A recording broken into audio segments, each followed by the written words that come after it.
So we've covered, yeah, how you interact with people. They're very important.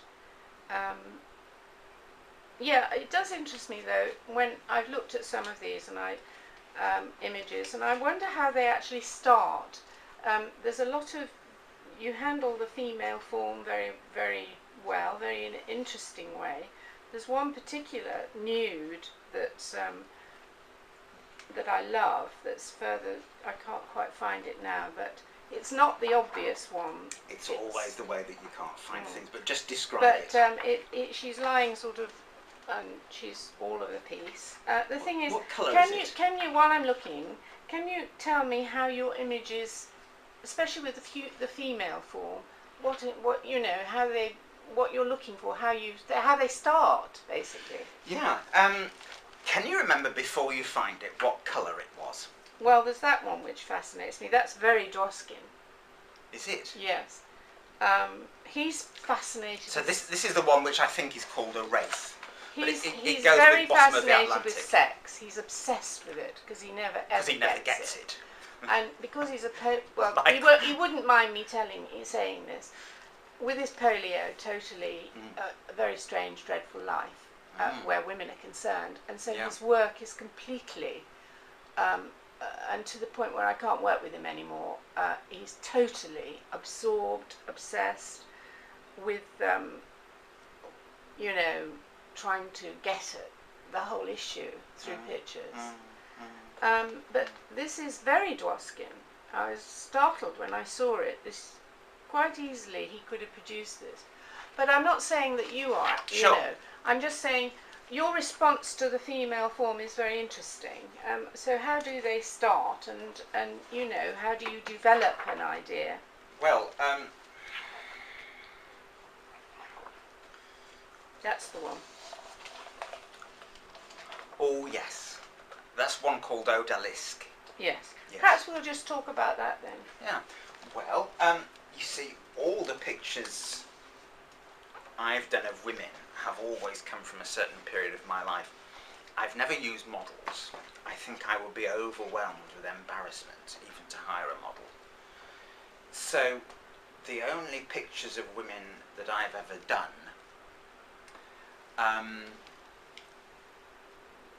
are women I've known very, very well. And most of the pictures are of the same person, who was a good artist and a good photographer herself.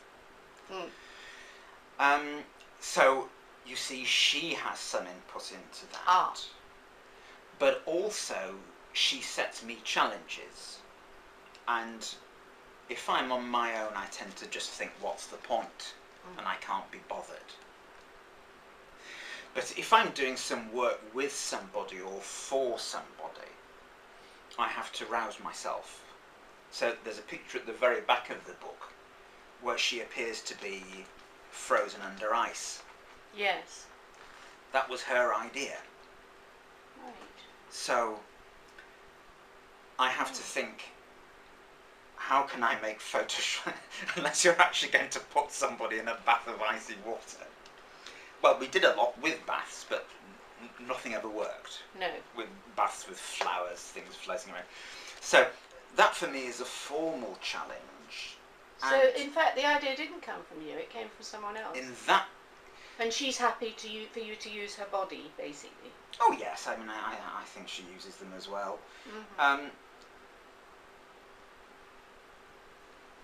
That is one where I was set a formal challenge, and when I have been made to sit down and think, then of course it interests me to make the image as good as possible. So that's where I start to work, but I work entirely on a technical level. Now the other images in there all came from me, but I wouldn't deny that having a very good model was not a marvellous head start. To tell you the truth, the picture that accompanies the poem, which I think is called The Bottom of the Atlantic, to tell the truth, I cannot quite remember where that came from. I just wanted the idea of these sort of diaphanous fabrics, what I think they call voile. Yes. Now, whether that's French voile, I don't know. But then it tends to be later on that you notice symmetries between the writing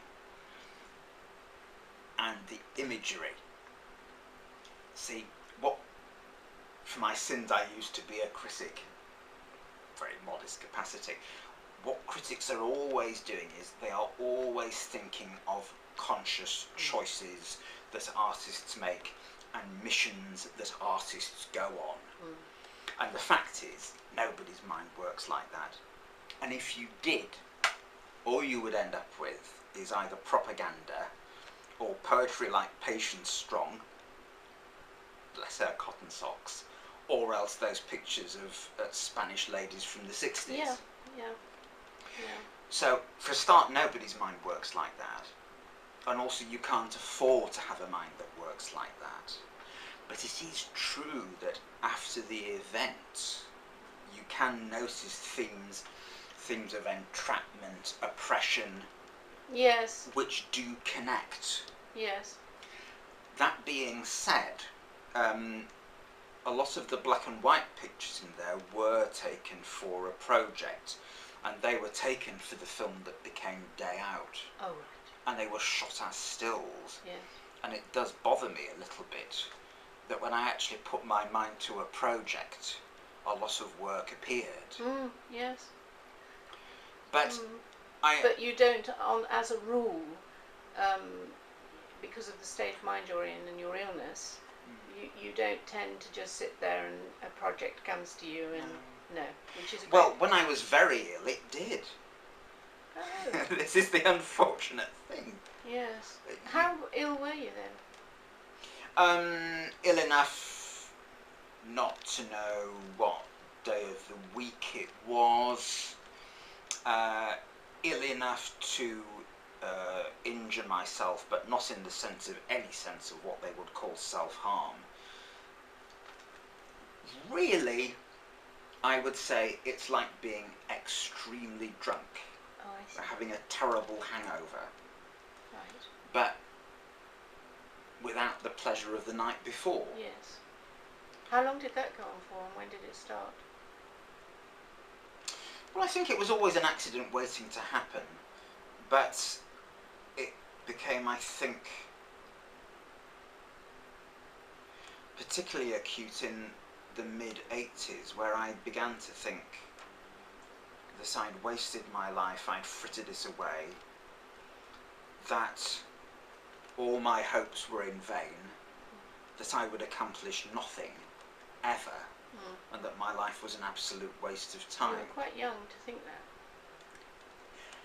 that. Yes. See, one of the things I try That's the difference between men and women. Women always expect to fail, or at least try very hard, and maybe something will happen and live with that right from the start. But men always expect to succeed, and they have a horrible shock if it doesn't happen quite quickly. This is a very interesting thing that you say. Terrible revelation happened one day. I went to the Science Museum. I did one of their tests, and it turns out that I have a woman's brain. Oh. Shock horror. As if I cared. I really couldn't Well, care no, less. No. But that's interesting. Yes. But the other interesting thing is, you see, I'm very interested in the allure or the cachet of what is alleged to be normal. And to me, being normal, perhaps this sounds arrogant, but whether it sounds arrogant or not, it's just so dull. You see, if you get depressed people in a little group talking amongst each other, and they're all highly creative, they say the things that they daren't say normally, which is actually we're better. Oh yes, I mean, ordinary and normal are very strange words anyway. Yes. Someone said something to me who's not long ago, and it upset me intensely at the time, but then I just went and got on with my painting. But I had written something that had to be published about my work. And he said, oh yes, well, ordinary people have to do that sometimes. And I we're thought, all of us ordinary well, people, I and we think all no one started is out. ordinary. I think we're all unusual. That's right. In our different ways. In that sense we are, we're all of us extraordinary. But to tell an artist they're normal or ordinary is to insult them horribly. Yes. So in a sense we're all extraordinary, but in another sense we are all ordinary. We all started off wearing nappies, and if we live long enough we'll end up wearing nappies again. Yes, there's that thought. And there's the lovely thought which my father told me, that up to when he was an old man he thought that he'd never die. He thought, and we all think this as young people, we're going to be the ones that got away. And we're not. No, I mean, yeah, this is absolutely true. I'll just say one thing about that image that I adore. It's very painterly. Thank you. Nobody else has ever liked that image. It's very painterly. If I could do a nude with that sort of colouring and strength, I'd be well pleased. Well, indeed, but the awful... I'd have that blown up to a large... Well, thank you, because nobody has ever validated that picture before. Goodness. But if I can just mention one thing quickly, one of the things that interests me a lot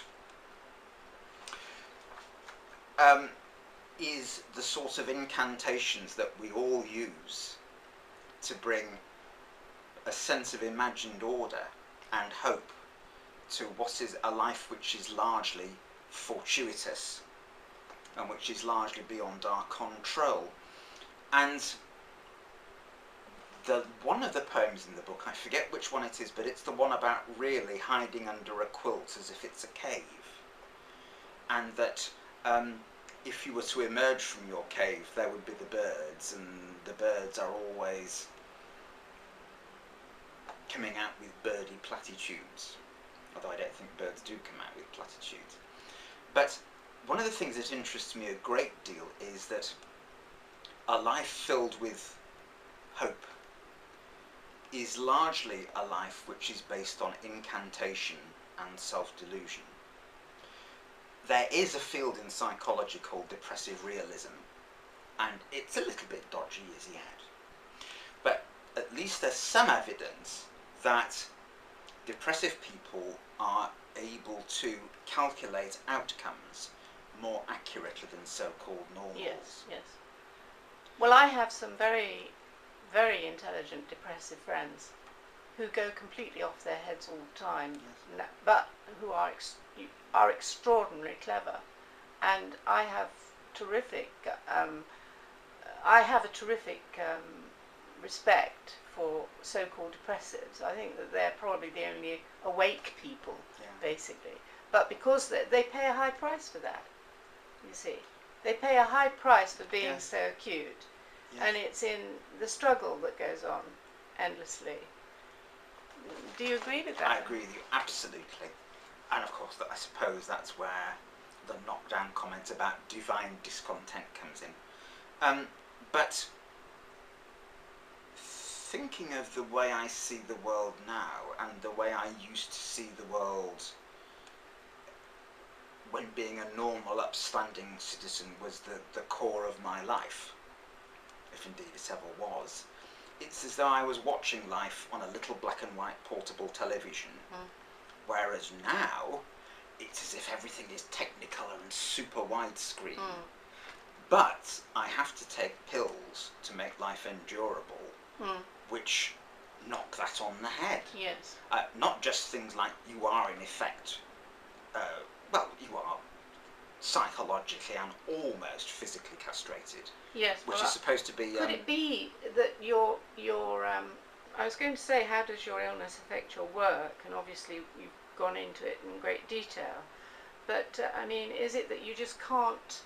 I always think that really creative people who are usually massively depressives or alcoholics or both, or rocketing from one awful situation or hanging on by white knuckling. Yes. I always think that they're paying this price to do their work, and certainly in my case, I suffer horribly to be an artist, and I can't not be an artist. I've tried to give it. I can't not be an artist. It's as if you were told you could never speak again. That's it. It's not that it's a conscious situation. I've been one since I got a scholarship at 13 and da-da-da-da-da. And very often tried to stop. Absolutely impossible for ideas not to come and not to be executed for good or bad. You know, the ideas have got to be executed. They come in very weird ways. Yes. This isn't happening to you because your pills are stopping it. And I think, well, personally, it's possible that you have to think about that, because your work is very important to you and to others. I mean, you're here to do these fantastic images, aren't you? And write these poems. And develop it through to other things. What are you here for otherwise? Well, I'm not at all religious, and we're not here for anything except that certain chemicals can replicate themselves. But that actually gives you a greater sense of purpose, because I suppose existentialists would argue that all the purpose you make, you have to forge for yourself. Yes.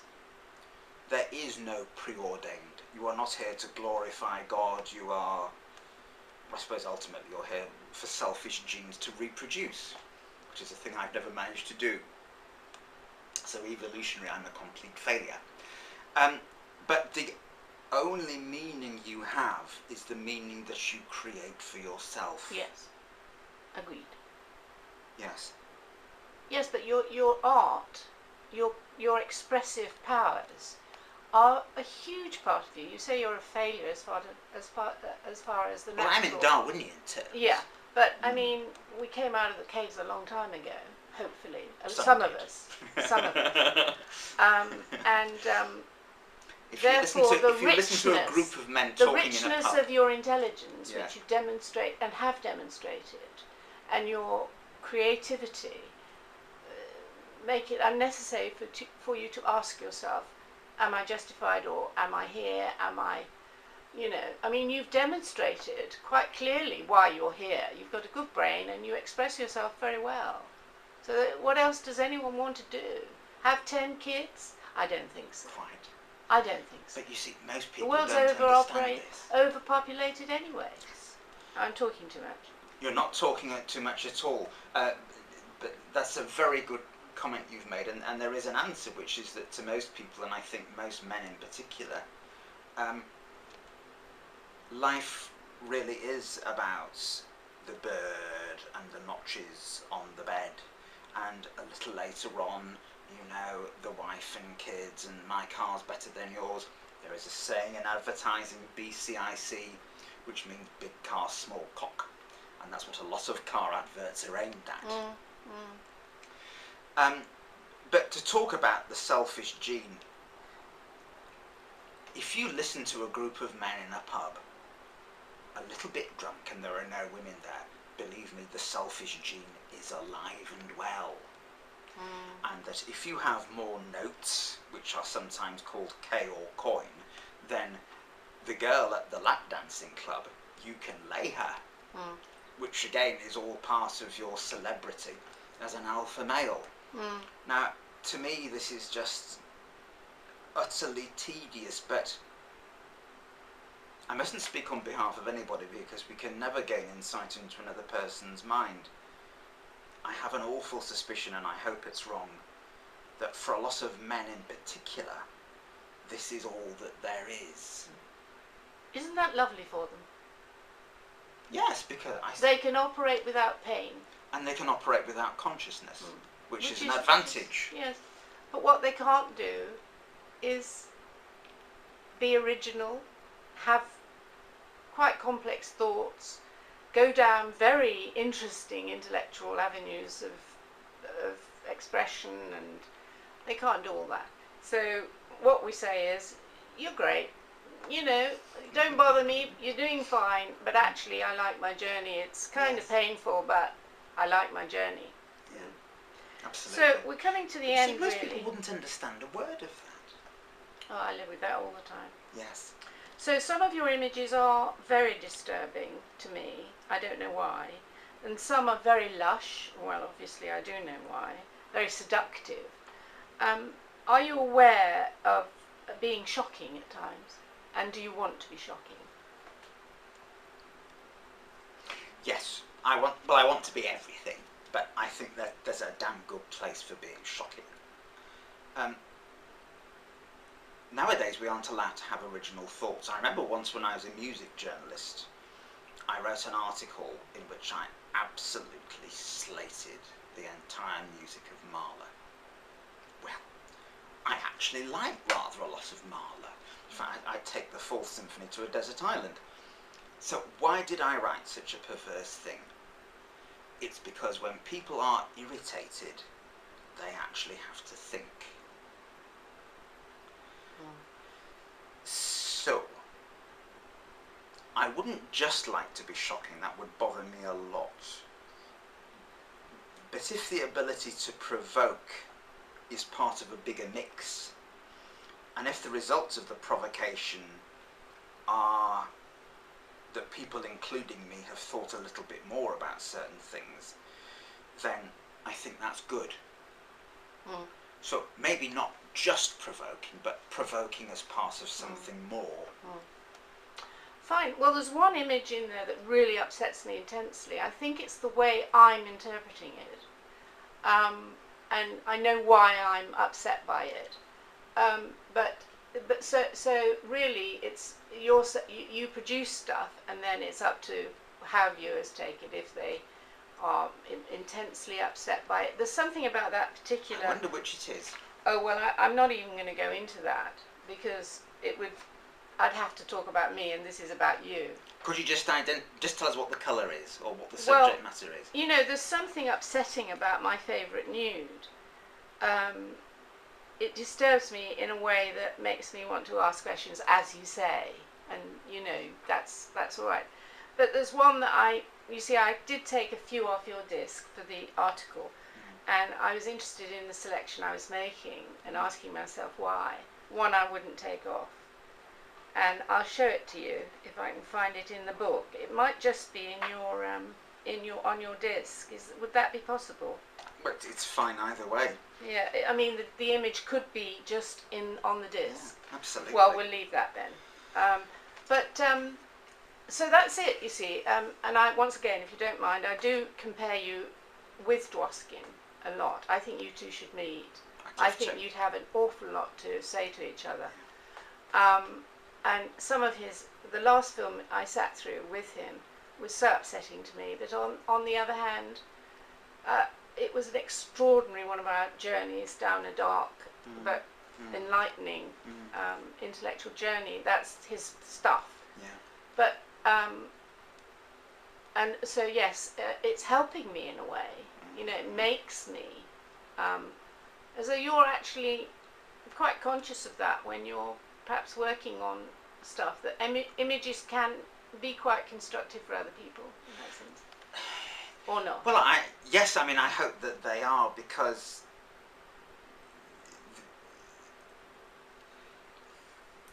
the images I make are partly for fun, and what's wrong with fun? Yes, he does too, yeah. But they are part of what I'm sure Mr. Blair would call a journey. And the journey is really where you're just mining elements of your life, I would hope without self-pity, just in order to try and make any kind of any kind of sense at all.